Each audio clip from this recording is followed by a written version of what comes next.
Students, welcome to my channel science TDN. আমরা পরপর কতগুলি ভিডিওর মাধ্যমে ডাব্লিউবিপি কনস্টেবল ও West Bengal SSC group C group ডির জন্য কিছু ইম্পর্টেন্ট জিকে তার ডিটেলস সলিউশন নিয়ে আলোচনা করছি। তো এভাবে অলরেডি 7টা পর্ব আমি আলোচনা করে দিয়েছি। আজকে হচ্ছে পর্ব নাম্বার 8। তো যারা এর আগের ভিডিওগুলি দেখোনি, দেখবে যে ডেসক্রিপশন বক্সের প্রথম দিকে লিঙ্ক দেওয়া আছে, সেখানে ক্লিক করলে তোমরা পুরো প্লেলিস্ট পেয়ে যাবে। সেই প্লেলিস্ট অনুযায়ী সিকোয়েন্সিয়ালি সেই ভিডিওগুলিকে দেখে নেবে। তো এর আগের সেটে অর্থাৎ এর আগের ভিডিওতে আমি কোশ্চেন নাম্বার 20 পর্যন্ত আলোচনা করেছি, অর্থাৎ 20 নম্বর প্রশ্ন পর্যন্ত আলোচনা করা হয়ে গেছে। আজকে আমি আলোচনা করা শুরু করব কোশ্চেন নাম্বার 21 থেকে। তো চলো শুরু করি আজকের এই পর্ব। কোশ্চেন নাম্বার 21, 21 নম্বর প্রশ্ন, দার্জিলিং এর কোথায় সিনকোনা, ইপিকাক ও অন্যান্য ভেষজ উদ্ভিদের চাষের কেন্দ্র? অর্থাৎ দার্জিলিং এর কোথায় সিনকোনা, ইপিকাক এই ধরনের ভেষজ যে উদ্ভিদ তাদের চাষ হয়? তার মোস্ট ইম্পর্টেন্ট প্রশ্ন, এটা সঠিক উত্তর হয়ে যাবে কিন্তু মংপু। মংপুতে সিনকোনা, ইপিকাক এবং অন্যান্য ভেষজ উদ্ভিদের চাষের কেন্দ্র। আচ্ছা, তোমরা এক্সট্রাভাবে মনে রাখতে পারো, সিনকোনা গাছের যে ছাল তার থেকে কুইনাইন পাওয়া যায়। অলরেডি অনেকে তোমরা এটা জানো, সিনকোনা গাছের ছাল থেকে কি পাওয়া যায়? কুইনাইন। এই কুইনাইন হচ্ছে একটা উপক্ষার। কুইনাইন হচ্ছে একটা উপক্ষার। কুইনাইন পাওয়া যায়, এটা হচ্ছে একটা উপক্ষার। এই উপক্ষার কোন কাজে লাগে? এই উপক্ষার দিয়ে ম্যালেরিয়া রোগের ওষুধ তৈরি হয়। তো অনেক সময় এই প্রশ্নটাও পরীক্ষায় আসে, ম্যালেরিয়া রোগের ওষুধ তৈরিতে কোন গাছের ছাল লাগে? সেটা হচ্ছে সিনকোনা গাছের ছাল লাগে। তার মধ্যে কোন উপক্ষার পাওয়া যায়? সেটা হচ্ছে কুইনাইন। চলে যাই তার পরের প্রশ্নে, কোশ্চেন নাম্বার 22।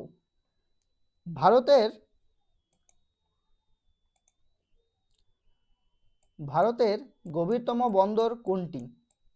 ভারতের গভীরতম বন্দর কোনটি?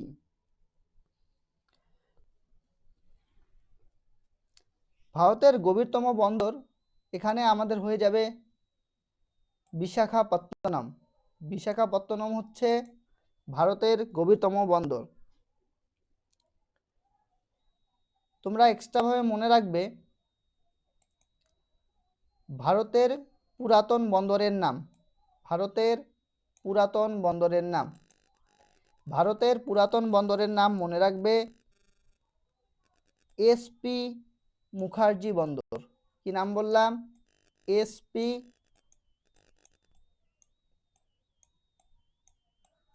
মুখার্জি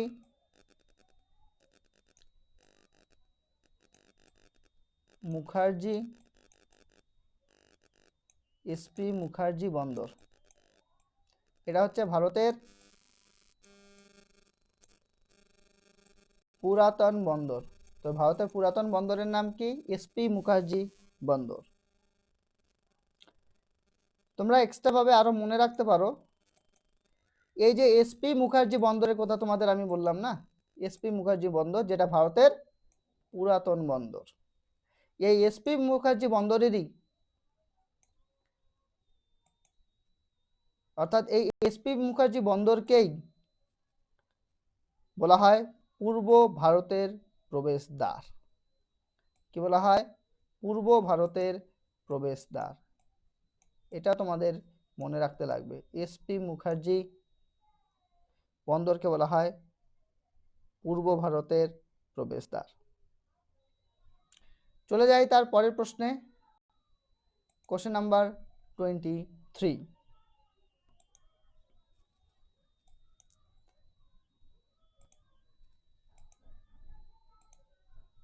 গঙ্গোত্রী কোন হিমালয়ের অন্তর্গত? গঙ্গোত্রী কোন হিমালয়ের অন্তর্গত? গঙ্গোত্রী কুমায়ুন হিমালয়ের অন্তর্গত।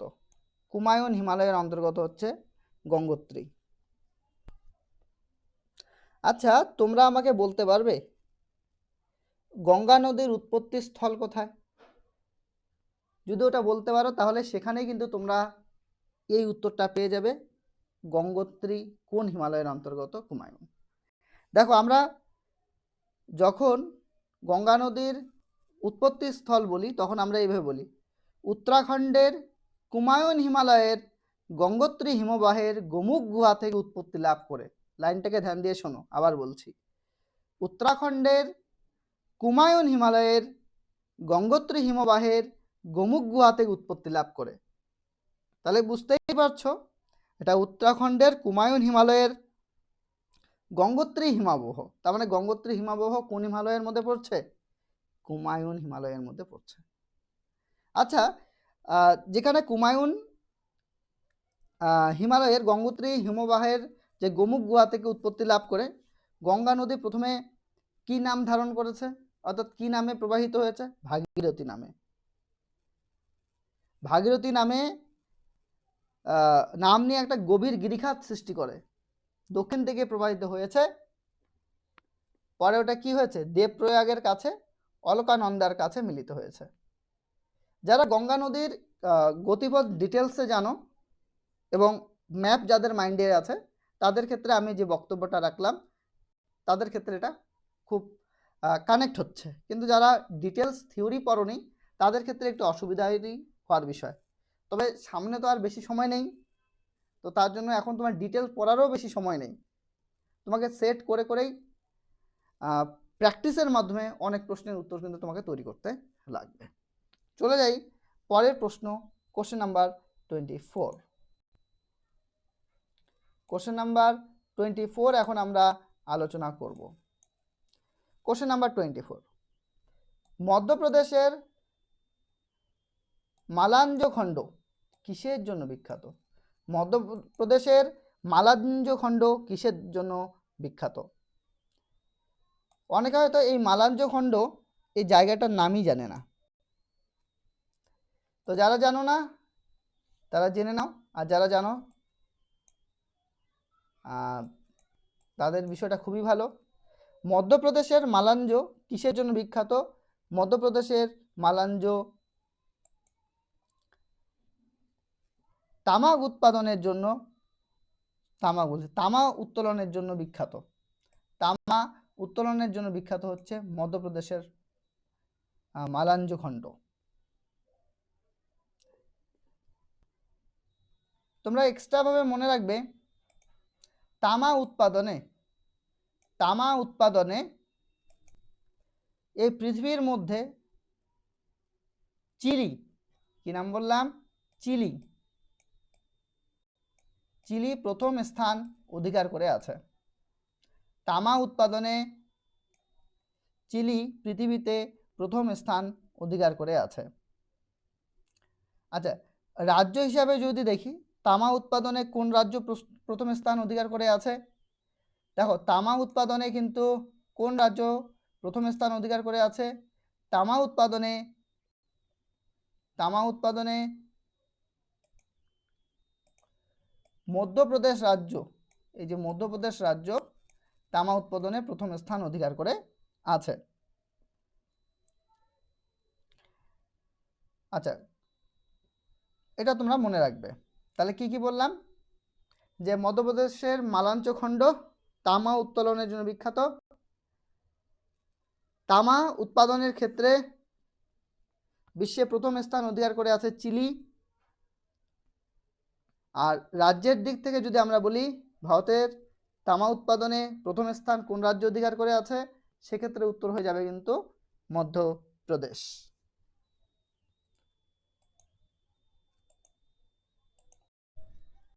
পরের প্রশ্ন রয়েছে, তাঁতিপাকা তৈল শোধনাগার কোন রাজ্যে অবস্থিত? তাঁতিপাকা তৈল শোধনাগার কোন রাজ্যে অবস্থিত? অনেকের মধ্যে এই প্রশ্নটা তৈরি হতে পারে যে এখানে যে সেটগুলি করা হচ্ছে তাতে প্রচুর ইউনিক টাইপের কোশ্চেন পাওয়া যাচ্ছে। দেখো, তোমাদের এবার ডাব্লিউবিপিতে একটাই এক্সাম হবে, এর আগেও আমি ভিডিওতে বলেছিলাম। তো সেক্ষেত্রে তোমাদের কোশ্চেন প্যাটার্ন কিন্তু অনেকটা মেন্স লেভেলেরই হবে। তো সেক্ষেত্রে কিছু কোশ্চেন এমন পড়বে জিওগ্রাফি থেকে, সেই সমস্ত জায়গা তোমরা নামই জানো না। এবার তুমি কি তাহলে সমস্ত ইউনিক জায়গার নাম জানা শুরু করবে? না, তোমাকে দেখতে লাগবে যে জায়গাগুলি মোস্ট ইম্পর্টেন্ট, যেগুলো পরীক্ষায় আসার সম্ভাবনা প্রবল, পার্টিকুলার সেই জায়গাটির নাম জানতে লাগবে, সেই অনুযায়ী তোমাকে কোশ্চেন আনসার তৈরি করে রাখতে লাগবে। তো সেটা কি করে সম্ভব? সেটা সম্ভব তুমি আমার ভিডিও রেগুলার বেসিসে যেভাবে আমি আপলোড করছি প্রত্যেকটা তোমাকে দেখা, সেক্ষেত্রে দেখবে তুমি নতুন নতুন অনেক প্রশ্নের সম্মুখীন হবে এবং তার ডিটেল সলিউশন তুমি কিন্তু পাবে। তো কথা না বাড়িয়ে বলি যে তাঁতিপাকা তৈল শোধনাগার কোন রাজ্যে অবস্থিত? তাঁতিপাকা তৈল শোধনাগার রয়েছে কিন্তু অন্ধ্রপ্রদেশে। অন্ধ্রপ্রদেশে রয়েছে তাঁতিপাকা তৈল শোধনাগার।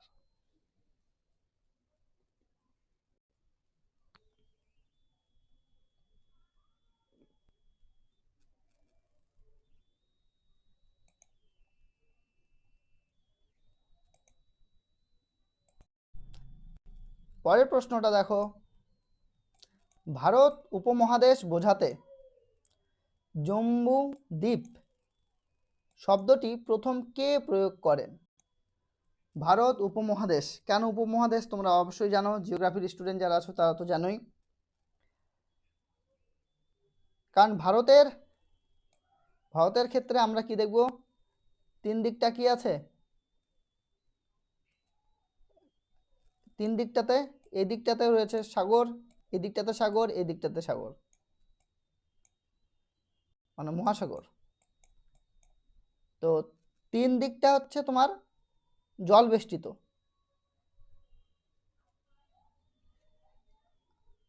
তো তার জন্য ভারতকে বলা হয় ভারত উপমহাদেশ। তো ভারত উপমহাদেশ বোঝাতে এটাকে আগে জম্মুদ্বীপ বলা হতো। এই জম্মুদ্বীপ শব্দটা কে প্রথম প্রয়োগ করেছেন? এই জম্মুদ্বীপ শব্দটা প্রথম প্রয়োগ করেছেন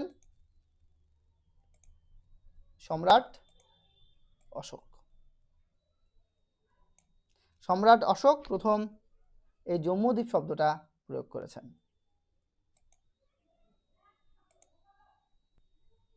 পরের প্রশ্ন রয়েছে,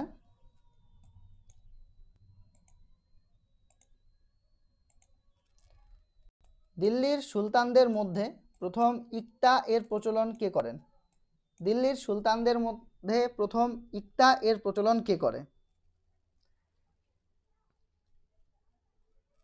দিল্লির যে সুলতান আছে তাদের মধ্যে ইক্তার প্রচলন কে করে? প্রথমে বলে রাখি, ইক্তা কি? ইক্তা আর কিছুই না, ইক্তা হলো এক ধরনের ভূমি রাজস্ব ব্যবস্থা। কি বললাম? ইক্তা হচ্ছে এক ধরনের ভূমি রাজস্ব ব্যবস্থা। অনেক সময় এটা দিয়েও প্রশ্নটা হয়, ইক্তা হলো বলে অপশন দিবে, চারটা অপশন, তার মধ্যে একটা অপশনের মধ্যে লেখা থাকবে ভূমি রাজস্ব ব্যবস্থা। এটা দিয়েও প্রশ্নটা হয় অনেক সময়, তো এটাও মনে রাখবে। তাহলে ইক্তা হলো ভূমি রাজস্ব ব্যবস্থা। এই ইক্তার প্রচলন কে করে? ইক্তার প্রচলন করে সুলতানি যুগে ইলতুৎমিশ।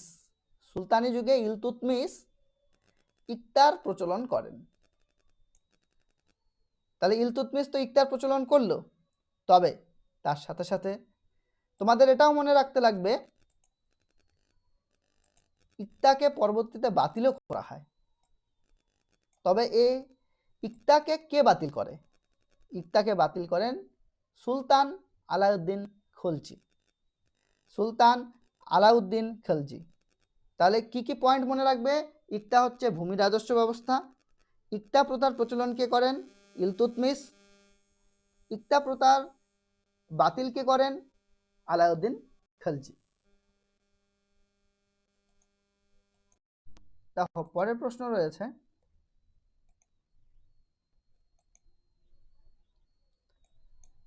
দিল্লির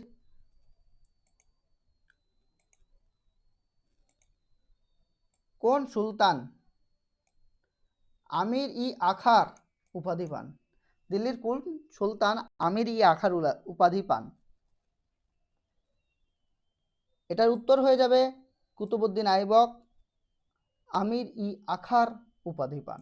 এই কোশ্চেনটা অনেকের কাছে নতুন লাগতে পারে, তবে এই ধরনেরই প্রশ্ন কিন্তু এবার পরীক্ষায় হবে। আমির ই আখার উপাধি কে পান? কুতুবউদ্দিন আইবক। আচ্ছা, কুতুবউদ্দিন আইবক হলেও দাস বংশের প্রতিষ্ঠাতা, এটা তোমরা মনে রাখবে। আচ্ছা, কুতুব মিনার কে নির্মাণ করেছিলেন? সেক্ষেত্রে উত্তর হবে কুতুবউদ্দিন আইবক, ইনি কিন্তু কুতুব মিনার নির্মাণ করেছিলেন। আচ্ছা, কুতুব মিনার নির্মাণের কাজ কে কমপ্লিট করেন? এটা সেক্ষেত্রে উত্তর হয়ে যাবে ইলতুৎমিশ। দেখো পরে যে প্রশ্নটা আছে,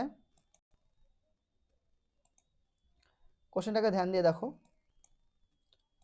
বল্লাল চরিত গ্রন্থের রচয়িতা কে? বল্লাল চরিত গ্রন্থের রচয়িতা কে?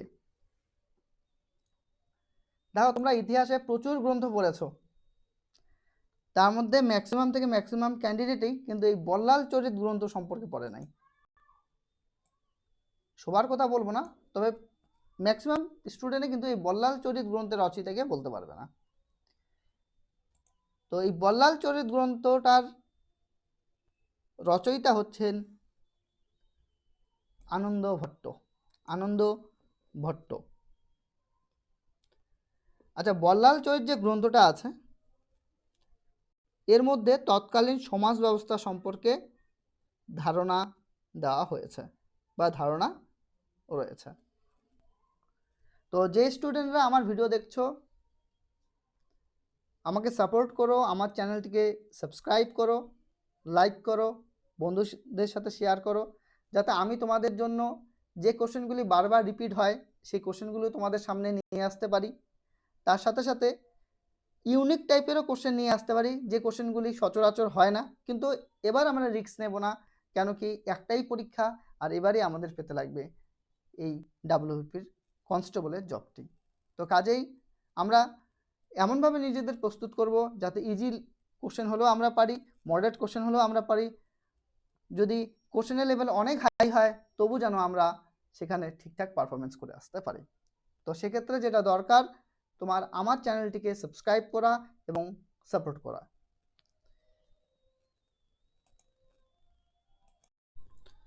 পরের প্রশ্ন,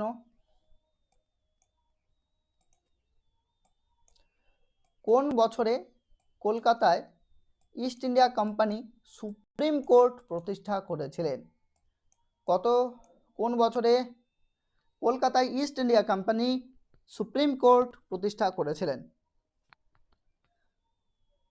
1773 তে কলকাতায় east India company supreme court প্রতিষ্ঠা করেছিলেন।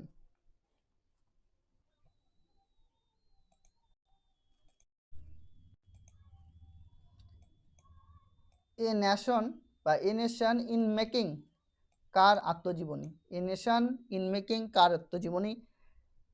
এ নেশন ইন মেকিং এই আত্মজীবনীটি হচ্ছে সুরেন্দ্রনাথ বন্দ্যোপাধ্যায়ের। Surendranath Bandyopadhyay a nation in making এই আত্মজীবনীটি লিখেছিলেন।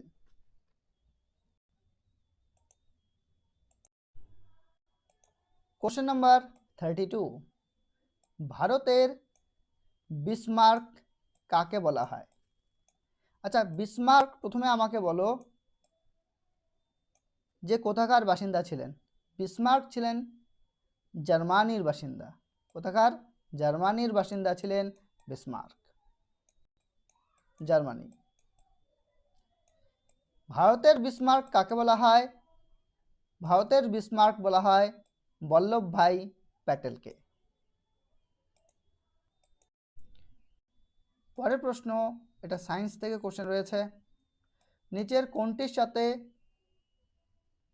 কম্পটন ইফেক্ট জড়িত? নিচের কোনটির সাথে কম্পটন ইফেক্ট জড়িত?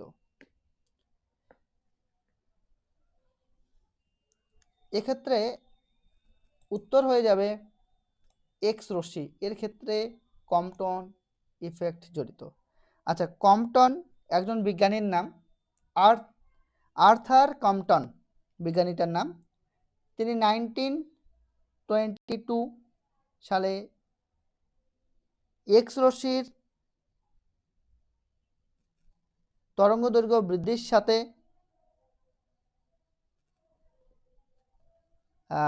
একটি উপাদানে ছড়িয়ে পড়ে, এই বিষয়টা তিনি লক্ষ্য করেছেন। তার নাম অনুসারে এটার নামই হচ্ছে কম্পটন ইফেক্ট। তো যাই হোক, তোমাদের অত বিস্তৃত জানার প্রয়োজন নেই, জাস্ট মনে রাখো কম্পটন ইফেক্ট কার সাথে সম্পর্কিত? কম্পটন ইফেক্ট এক্স রের সাথে সম্পর্কিত।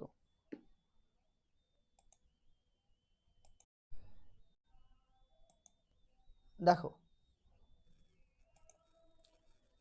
কোশ্চেনে বলেছে পর্যায় সারণীর ষষ্ঠ পর্যায়ে মৌলের সংখ্যা কত? এটাও সায়েন্সের কোশ্চেন। আচ্ছা, প্রথমে আমাকে বলো পর্যায় সারণীতে কটা পর্যায় রয়েছে? পর্যায় সারণীতে 7টা পর্যায় আছে। 1 2 3 4 5 6 7, 7টা পর্যায় আছে। পর্যায় সারণীতে 7টা পর্যায় আছে। তার মধ্যে প্রথম পর্যায়টিকে বলা হয় অতি হ্রস্ব পর্যায়, দ্বিতীয়টাকে বলা হয় প্রথম হ্রস্ব পর্যায়, তৃতীয়টা হচ্ছে দ্বিতীয় হ্রস্ব পর্যায়, চতুর্থ যেটা সেটা হচ্ছে তোমার দীর্ঘ পর্যায়, প্রথম দীর্ঘ পর্যায়, পঞ্চমটা হচ্ছে দ্বিতীয় দীর্ঘ পর্যায়, আর ষষ্ঠ নাম্বারটা হচ্ছে অতি দীর্ঘ পর্যায়। ষষ্ঠ নাম্বারটা হচ্ছে অতি দীর্ঘ পর্যায়। কেন এরকমটা? ব্যাপারটাকে দেখো ঠিকঠাক করে। প্রথমে এলিমেন্ট হচ্ছে 2টা, প্রথম পর্যায়ে হাইড্রোজেন আর হিলিয়াম, পরেরটাতে 8টা, তারপরটা 8টা, তারপরটা 18টা, তারপরটাতে 18টা, তারপরটাতে হচ্ছে 32টা। তো সেই অনুযায়ী নামকরণগুলি হয়েছে। প্রথমটাকে বলছে অতি হ্রস্ব পর্যায়, কারণ এলিমেন্ট সংখ্যা খুব কম, 2টা। দেখো দ্বিতীয় আর তৃতীয়র মধ্যে এলিমেন্ট সংখ্যা সেম আছে, তো সেটা 2-এর থেকে তো বেশি 8, তাই না? তো তার জন্য এটাকে বলেছে হ্রস্ব পর্যায়, মানে কম এলিমেন্ট আছে হ্রস্ব পর্যায়, কিন্তু প্রথম হ্রস্ব পর্যায়। এটা হচ্ছে দ্বিতীয় হ্রস্ব পর্যায়। পরেরটা দেখো 18 রয়েছে, এটা হচ্ছে প্রথম দীর্ঘ পর্যায়, এটা হচ্ছে দ্বিতীয় দীর্ঘ পর্যায়, আর পরেরটাকে বলা হয় অতি দীর্ঘ পর্যায়। এটা কত নাম্বার? এটা হচ্ছে ষষ্ঠ নাম্বার। আর ষষ্ঠ নম্বরে কয়টা আছে? ষষ্ঠ নম্বরে আছে 32টা। তো সেটাই কোশ্চেনের মধ্যে দিয়েছে যে পর্যায় সারণীতে ষষ্ঠ পর্যায়ে মৌলের সংখ্যা কত? উত্তর কিন্তু হয়ে যাবে 32। 32টা মৌল আছে পর্যায় সারণীর ষষ্ঠ পর্যায়ে। আচ্ছা, তোমরা মনে রাখবে পর্যায় সারণীর, সেটা মেন্ডেলিভের পর্যায় সারণী হোক কিংবা দীর্ঘ পর্যায় সারণী হোক, অনেকে জানো যে 2 ধরনের পর্যায় সারণী আছে, মেন্ডেলিভের পর্যায় সারণী আর একটা দীর্ঘ পর্যায় সারণী। মেন্ডেলিভের পর্যায় সারণীতে 7টা পর্যায় আছে, দীর্ঘ পর্যায় সারণীতে 7টা পর্যায় আছে। পর্যায় নাম্বারটা কিন্তু সেম, সেটা মেন্ডেলিভের পর্যায় সারণী হোক কিংবা দীর্ঘ পর্যায় সারণী হোক। তবে মেন্ডেলিভের পর্যায় সারণীতে শ্রেণীর সংখ্যা হয়ে যাবে 9, কিন্তু দীর্ঘ পর্যায় সারণীতে শ্রেণীর সংখ্যা হয়ে যাবে কিন্তু 18। এই কোশ্চেনটা অনেক সময় জিজ্ঞাসা করে যে দীর্ঘ পর্যায় সারণীতে শ্রেণীর সংখ্যা কত? শ্রেণী হচ্ছে 18। আর মেন্ডেলিভের পর্যায় সারণীতে শ্রেণীর সংখ্যা কত? উত্তর হয়ে যাবে কিন্তু 9। এই জিনিসগুলো তোমাদের একটু ধ্যান রাখতে লাগবে, মনে রাখতে লাগবে, পরীক্ষায় কিন্তু সচরাচর জিজ্ঞাসা করে থাকে। পরের প্রশ্ন দেখো, পরের প্রশ্নে যেটা বলেছে ব্যাকটেরিয়ার কোষ প্রাচীর প্রধানত কি উপাদান দ্বারা গঠিত? সেলুলোজ, পেপটাইডোগ্লাইক্যান, মাইকোজেন এর কোনোটিই নয়। তো আমি কতগুলো উপাদানের নাম বলছি, ধ্যান দিয়ে শোনো। প্রথমত হচ্ছে প্রধান উপাদানে পেপটাইডোগ্লাইকেন থাকে। এই পেপটাইডোগ্লাইকেনেরই আরেক নাম হচ্ছে মিউকোপেপটাইড। হয়তো পেপটাইডোগ্লাইকেন হতে পারে বা মিউকোপেপটাইড। তার সাথে এক্সট্রাভাবে কি থাকে? পলিস্যাকারাইড, মুরামিক অ্যাসিড আর টিকোইক অ্যাসিড। এবার যে ওয়ার্ডগুলি আমি বললাম সেটা কেউ যদি কোনো সায়েন্সের স্টুডেন্ট আমার এই ভিডিওটা দেখে থাকো, তাদের ক্ষেত্রে হয়তো বিশেষ একটা অসুবিধা হওয়ার কথা নয়, কিন্তু যাদের ব্যাকগ্রাউন্ড আর্টস ব্যাকগ্রাউন্ড আছে বা কমার্স ব্যাকগ্রাউন্ড আছে, সেই সমস্ত স্টুডেন্টদের ক্ষেত্রে এই ওয়ার্ডগুলো মনে হচ্ছে খুবই অপরিচিত বা অচেনা। তো আমি তাদেরকে বলবো এই সবগুলো এলিমেন্ট বা কি কি উপাদান, সব উপাদানের নাম জানার কোনো প্রয়োজন নাই। তোমার প্রশ্নে যত তুমি সেট দেখবে এবং প্রত্যেকটা পরীক্ষা তুমি যদি অ্যানালাইজ করো, ওয়ান ডে যে সমস্ত এক্সামগুলি হয় স্টেটে, তাতে দেখবে যে ওরা ডিরেক্ট অন্য উপাদান আর খোঁজে না, ওরা ডিরেক্ট এই পেপটাইডোগ্লাইকেনকেই তুলে দেয়। তো তুমি এতটুকু মনে রাখলেই তোমার জন্য যথেষ্ট যে ব্যাকটেরিয়ার কোষ প্রাচীরের প্রধানত কি উপাদান দ্বারা গঠিত? পেপটাইডোগ্লাইকেন। ঠিক, চলে যাই আমরা পরের প্রশ্নে। দেখো তার পরের প্রশ্ন কি রয়েছে।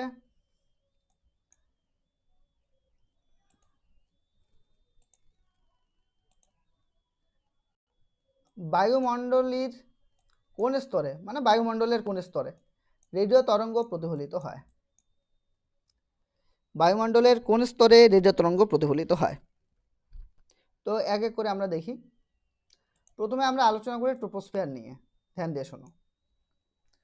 ট্রোপোস্ফিয়ার হচ্ছে সবচাইতে নিচের বায়ুস্তর, আর এই বায়ুস্তরে সবসময় ঝড় বৃষ্টি, বজ্রপাত, তুষারপাত এই সমস্ত প্রাকৃতিক ঘটনাগুলি ঘটে থাকে। তার জন্য এই বায়ুস্তরের আরেক নাম হচ্ছে ক্ষুব্ধমণ্ডল। আর এই ট্রোপোস্ফিয়ারে আমরা বসবাস করি, অর্থাৎ জীবজগৎ রয়েছে কিন্তু ট্রোপোস্ফিয়ারেই রয়েছে সমস্ত জীবজগৎ। এই গেল ট্রোপোস্ফিয়ারের কনসেপ্ট। ট্রোপোস্ফিয়ারের উপরে যে বায়ুস্তরটা আছে সেটার নাম হচ্ছে স্ট্র্যাটোস্ফিয়ার। এই স্ট্র্যাটোস্ফিয়ারে সেইভাবে মেঘ জমে না, বৃষ্টিপাত হয় না, অর্থাৎ এই স্তরটা খুবই শান্ত অবস্থায় থাকে। তার জন্য জেট বিমান স্ট্র্যাটোস্ফিয়ারের মধ্য দিয়ে চলাচল করে, যাতে কোনো প্রাকৃতিক দুর্ঘটনার সম্মুখীন হতে না হয়। মনে রাখবে এই স্ট্র্যাটোস্ফিয়ার অঞ্চলেই কিন্তু ওজোনোস্ফিয়ার আছে। ওজোনোস্ফিয়ার আলাদা কোনো স্তর নয়, ওটা স্ট্র্যাটোস্ফিয়ারের মধ্যেই অবস্থিত ওজোন গ্যাস দ্বারা তৈরি একটা স্তর, সেটা হচ্ছে ওজোন স্তর। এটা স্ট্র্যাটোস্ফিয়ারের মধ্যেই আছে। অনেক সময় কোশ্চেনটা এরকমই হয় যে ওজোন স্তর কোন বায়ু স্তরে অবস্থিত। এবার অনেকে কনফিউজড যে ওজোন স্তর তো একটা স্তর, ওটা আবার কোন বায়ু স্তরে অবস্থিত হবে। ওজোন স্তর একটা স্তর, বাট ওটা স্ট্র্যাটোস্ফিয়ারে কিন্তু অবস্থিত। ধ্যান রাখবে, মনে রাখবে। তাহলে ট্রোপোস্ফিয়ার হলো, স্ট্র্যাটোস্ফিয়ার হলো, তার উপরের যে বায়ুস্তরটা সেটার নাম হচ্ছে মেসোস্ফিয়ার। এখানে লেখা নেই, তবে মনে রাখবে তার পরের বায়ুস্তরটার নাম হচ্ছে মেসোস্ফিয়ার। এবার মেসোস্ফিয়ারের ক্ষেত্রে কি হয়, এই বায়ুস্তরটা প্রচন্ড ঠান্ডা হয়, প্রচন্ড ঠান্ডা। তোমরা কল্পনা করতে পারবে না কত ঠান্ডা। এটার টেম্পারেচার কমতে কমতে কমতে কমতে -93 ডিগ্রি সেন্টিগ্রেড পর্যন্ত হয়। মানে বুঝতে পারো কত ঠান্ডা হতে পারে। তো তার জন্য মেসোস্ফিয়ারকে বলা হয় শীতলতম বায়ুস্তর। এটা তোমাদের মনে রাখতে লাগবে। আচ্ছা, তারার খোসা বা উল্কা জানো তো?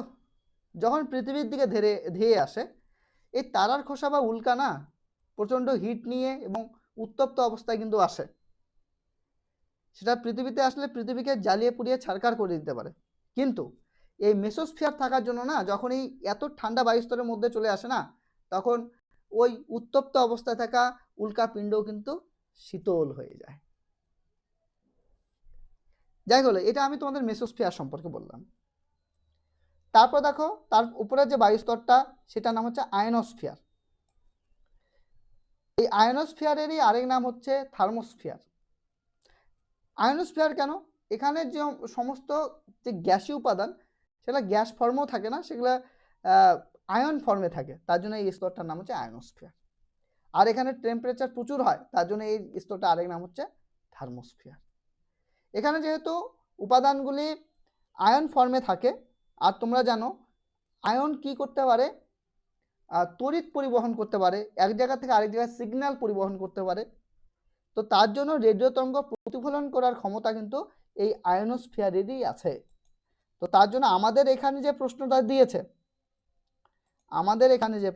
দিয়েছে, এটা কোন প্রশ্ন, যে রেডিও তরঙ্গ প্রতিফলিত করতে পারে কোন বায়ুস্তর, উত্তর হয়ে যাবে কিন্তু আয়নোস্ফিয়ার বা থার্মোস্ফিয়ার।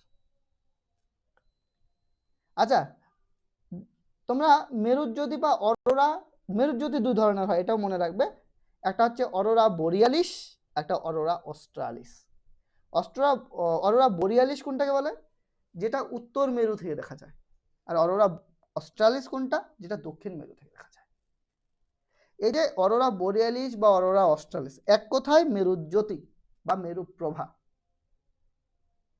অরোরা কোথায় দেখতে পাওয়া যায়, সেটা কিন্তু আয়নোস্ফিয়ারের মধ্যে দেখতে পাওয়া যায়, তার উপরে যদি বায়ুস্তরে চলে আসি, দেন চলে আসবে এক্সোস্ফিয়ার। তার উপরে বায়ুস্তরটার নাম হচ্ছে এক্সোস্ফিয়ার। এই যে এক্সোস্ফিয়ার বায়ুস্তর রয়েছে না, এটা সবচেয়ে বাইরের বায়ুস্তর। এখানে কৃত্রিম উপগ্রহ স্থাপন করা হয়, তার জন্য এক্সোস্ফিয়ারকে বলা হয়, অনেক সময় কোশ্চেনটা আসে যে মহাকাশ স্টেশন কোথায় স্থাপন করা হয়, উত্তর হয়ে যাবে কিন্তু এক্সোস্ফিয়ারে। তো লাস্ট আমাদের বায়ুস্তরের নাম কি, এক্সোস্ফিয়ার। স্টার্টিং কোনটা, ট্রোপোস্ফিয়ার। তাহলে ট্রোপোস্ফিয়ারের পর চলে আসছে স্ট্রাটোস্ফিয়ার, তার উপরে আছে মেসোস্ফিয়ার, তার উপরে আছে আয়নোস্ফিয়ার, তার উপরে আছে এক্সোস্ফিয়ার। এই কয়েকটা বায়ুস্তর রয়েছে। এর উপরেও আরেকটা বায়ুস্তর আছে, তার উপরেও একটা স্তর আছে, বিজ্ঞানীরা সেই স্তরটা সম্পর্কে এখন পর্যন্ত গবেষণা করে যাচ্ছে। সেই স্তরটার নাম হচ্ছে ম্যাগনেটোস্ফিয়ার। তাহলে এক্সোস্ফিয়ারের উপরে কোনটা আছে, ম্যাগনেটোস্ফিয়ার। আচ্ছা, এই ম্যাগনেটোস্ফিয়ারে আরেকটা জিনিস দেখতে পাওয়া যায়, সেটা নাম অনেক সময় পরীক্ষায় কিন্তু জিজ্ঞাসা করে, তোমরা না এটা একটু মনে রাখবে। ভ্যান অ্যালেন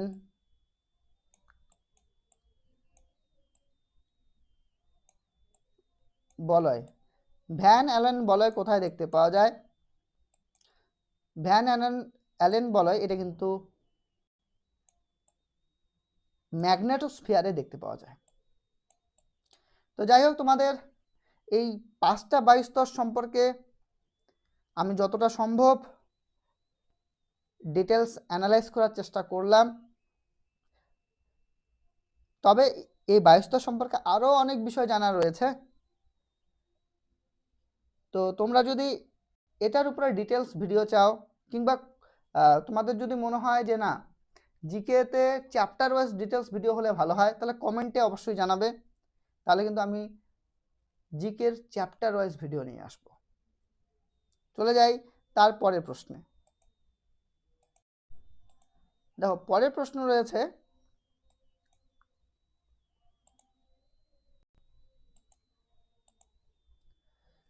শব্দ তরঙ্গ অপেক্ষাকৃত বেশি বেগে যায় যদি। আচ্ছা, শব্দের বেগ সবচাইতে বেশি হয় হচ্ছে কঠিনে, তারপরে হচ্ছে তরল, তারপর হচ্ছে গ্যাসীয় মাধ্যমে শব্দের বেগ। শূন্য মাধ্যমের মধ্য দিয়ে শব্দ কিন্তু চলাচল করতে পারে না। তো তার জন্য তোমরা জানবে যে সূর্যে অনবরত বিভিন্ন ধরনের বিক্রিয়া সংঘটিত হচ্ছে, সে বিক্রিয়া সমূহের জন্য প্রচণ্ড আওয়াজ কিন্তু সেখানে তৈরি হচ্ছে, অথচ পৃথিবী পৃষ্ঠ থেকে সেই আওয়াজের বিন্দুমাত্র আমরা শুনতে পাই না। তার পিছনে একটাই কারণ পৃথিবী আর সূর্যের মধ্যে বিশাল বড় একটা গ্যাপ আছে, সেখানে কোনো মাধ্যম নেই, না কঠিন মাধ্যম, না তরল মাধ্যম, না গ্যাসীয় মাধ্যম। আর তোমরা জানো মাধ্যম ছাড়া শব্দ স্থানান্তরিত হতে পারে না, এক জায়গা থেকে আরেক জায়গায় যেতে পারে না। তো তার জন্য সূর্যে সংগঠিত হওয়া বিক্রিয়া সমূহের জন্য উৎপন্ন শব্দ আমরা পৃথিবী পৃষ্ঠ থেকে শুনতে পাই না। যদি এই গ্যাপটা না থাকতো সূর্য আর পৃথিবীর মধ্যে, তাহলে দেখা যেত যে সূর্যের যে শব্দ সেটা আমাদের পৃথিবী পৃষ্ঠে এসে পড়তো, ফলে পৃথিবী পৃষ্ঠে প্রাণের সঞ্চারই সম্ভব হতো না। তো যাই হোক, সেটা আলাদা গল্প রয়েছে। এখানে আমাদের প্রশ্ন রয়েছে, শব্দ তরঙ্গ অপেক্ষাকৃত বেশি বেগে যায় যদি, দেখো, যদি বায়ু উষ্ণ হয় তাহলে উষ্ণ বায়ুর মধ্য দিয়ে শব্দ তরঙ্গ অপেক্ষাকৃত বেশি বেগে যায়।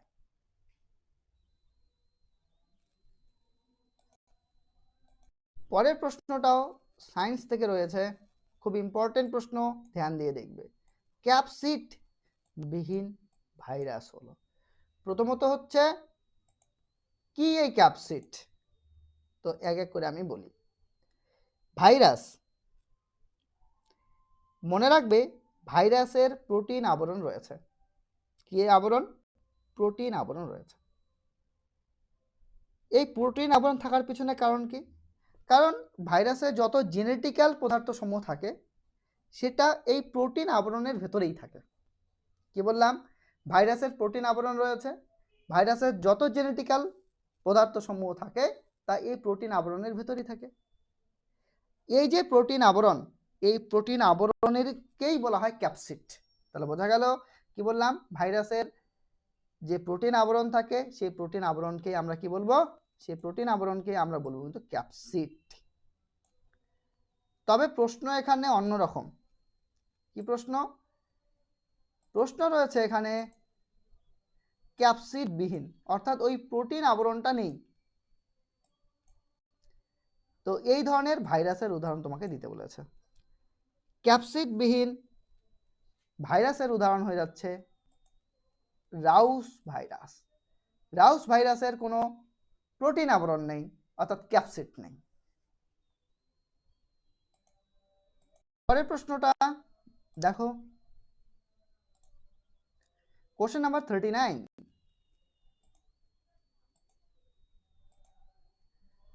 বেনারস বিপ্লবের সময় রাসবিহারী বসুর সহকারী কে ছিলেন? বেনারস বিপ্লবের সময় রাসবিহারী বসুর সহকারী কে ছিলেন?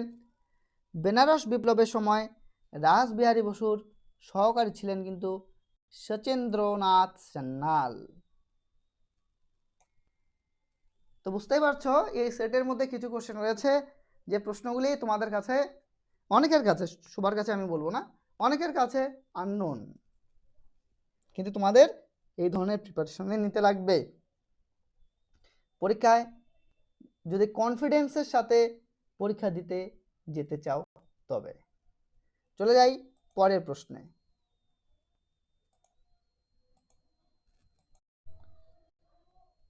Question number 40। নিম্নলিখিত কে নতুন ক্যালেন্ডার, নিউ ক্যালেন্ডার, নতুন মুদ্রা ব্যবস্থা, নতুন ভূমি রাজস্ব ব্যবস্থা, ওজন ও পরিমাপের ব্যবস্থার প্রচলক হিসাবে পরিচিত? অনেক কিছুই করেছেন, বুঝতে পারা যাচ্ছে। নতুন ক্যালেন্ডার জারি করেছেন, নতুন মুদ্রা ব্যবস্থা তৈরি করেছেন, নতুন ভূমি রাজস্ব ব্যবস্থা তৈরি করেছেন, ওজন আর পরিমাপের ব্যবস্থার প্রচলক হিসাবে বিখ্যাত। সেই ব্যক্তিটা কে? সেই ব্যক্তিটা হলো টিপু সুলতান। সেই ব্যক্তিটা হলেন টিপু সুলতান। Question number 41।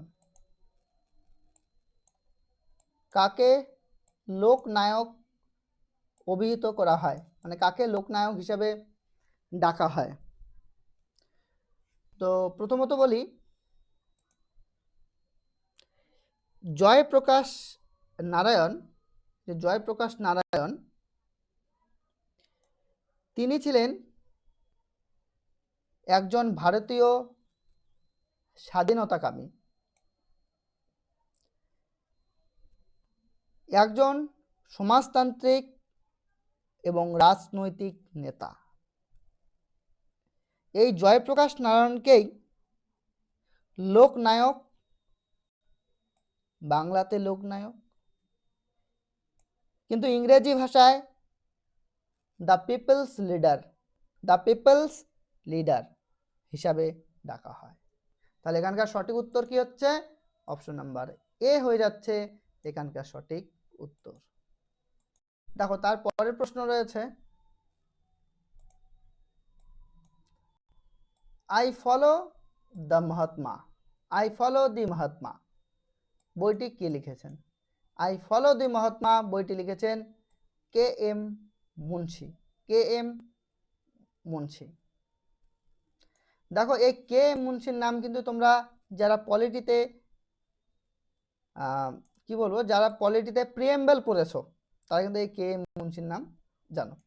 তোমরা কমেন্টে জানাবে যে কে এম মুন্সি প্রিএমবেলকে কি বলেছিলেন, এটা তোমরা কমেন্টে জানাবে। চলে যাই তারপরে প্রশ্নে।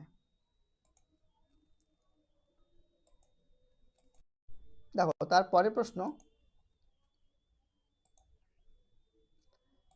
ভ্রান্তি বিলাস এই উপন্যাসটির রচয়িতাকে? অনেকেই বলতে পারবে এই উপন্যাসটার রচয়িতার নাম। ভ্রান্তি বিলাস উপন্যাসটির রচয়িতা হচ্ছে ঈশ্বরচন্দ্র বিদ্যাসাগর। আচ্ছা তোমরা এক কাজ করো, ঈশ্বরচন্দ্র বিদ্যাসাগরের আরো কিছু বইয়ের নাম বলো, তো ঈশ্বরচন্দ্র বিদ্যাসাগরের আরো কিছু বইয়ের নাম আমি বলছি, ধ্যান দিয়ে শুনবে। প্রথমত বর্ণ পরিচয়, সেটার সাথে সবাই পরিচিত, বর্ণ পরিচয়ের সাথে সবাই পরিচিত ঈশ্বরচন্দ্র বিদ্যাসাগরের বর্ণ পরিচয়। 2 কথামালা, বিষয়টা জানো তোমরা, কথামালা এটা কিন্তু ঈশ্বরচন্দ্র বিদ্যাসাগরের। জীবনচরিত এটাও ঈশ্বরচন্দ্র বিদ্যাসাগরের। বোধোদয় এটাও ঈশ্বরচন্দ্র বিদ্যাসাগরের। তবে পরীক্ষায় কিন্তু বর্ণ পরিচয় অনেক সময় দিয়ে দেয়, বর্ণ পরিচয়টা কার লেখা? ঈশ্বরচন্দ্র বিদ্যাসাগর। তবে আরেকটা নাম বলছি, সেটা ইম্পর্টেন্ট বেশি, এটা পরীক্ষা অনেক সময় আসে, বেতাল পঞ্চবিংশতি এটা হচ্ছে ঈশ্বরচন্দ্র বিদ্যাসাগরের লেখা। তাহলে কি কি নাম বললাম আমি আরেকবার বলছি, ভ্রান্তি বিলাস তো এখানে হয়েই গেল, 2 হচ্ছে বর্ণপরিচয়, 3 কথামালা, 4 বোধোদয়, 5 জীবনচরিত, 6 বেতাল পঞ্চবিংশতি।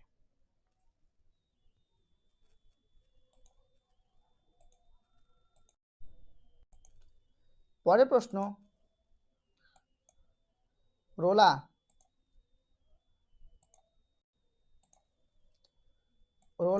গারো নামটি কোন খেলার সঙ্গে সম্পর্কিত? রোলা গারো নামক নামটি কোন খেলার সাথে সম্পর্কিত? রোলা গারো নামটি টেনিসের সাথে সম্পর্কিত। কোন খেলার সাথে সম্পর্কিত? টেনিসের সাথে সম্পর্কিত রোলা গারো নামটি।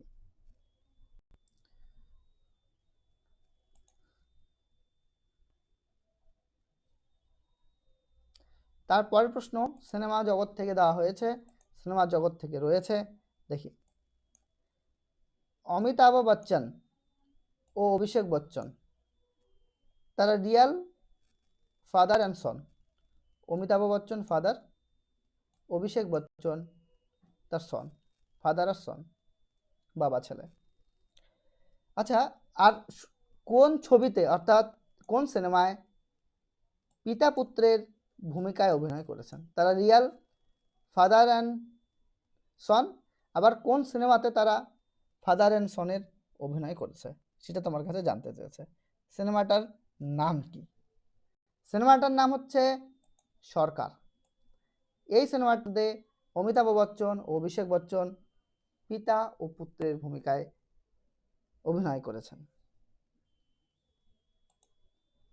দেখো পরের প্রশ্ন, বিখ্যাত দেশাত্মবোধক সঙ্গীত মুক্তির মন্দির সোপানতলের এরা গীতিকার কে? বিখ্যাত দেশাত্মবোধক সঙ্গীত মুক্তির মন্দির সোপানতলের গীতিকার হলো মোহিনী চৌধুরী। তো আমরা এখানে কোশ্চেন নাম্বার 46 অবধি করব, 47 আমাদের দরকার নেই, 46 অবধি আমরা করলাম। তো ভিডিওটি কেমন লাগলো কমেন্টে জানাবে। আর তোমাদের কি প্রয়োজন, জিএস বিষয়ে কতটা কি প্রয়োজন সেই বিষয়ে আমাকে জানাবে কমেন্টের মধ্যে, আমি সেই অনুযায়ী কিন্তু তোমাদের ভিডিও আনার চেষ্টা করব। Thanks for watching this video.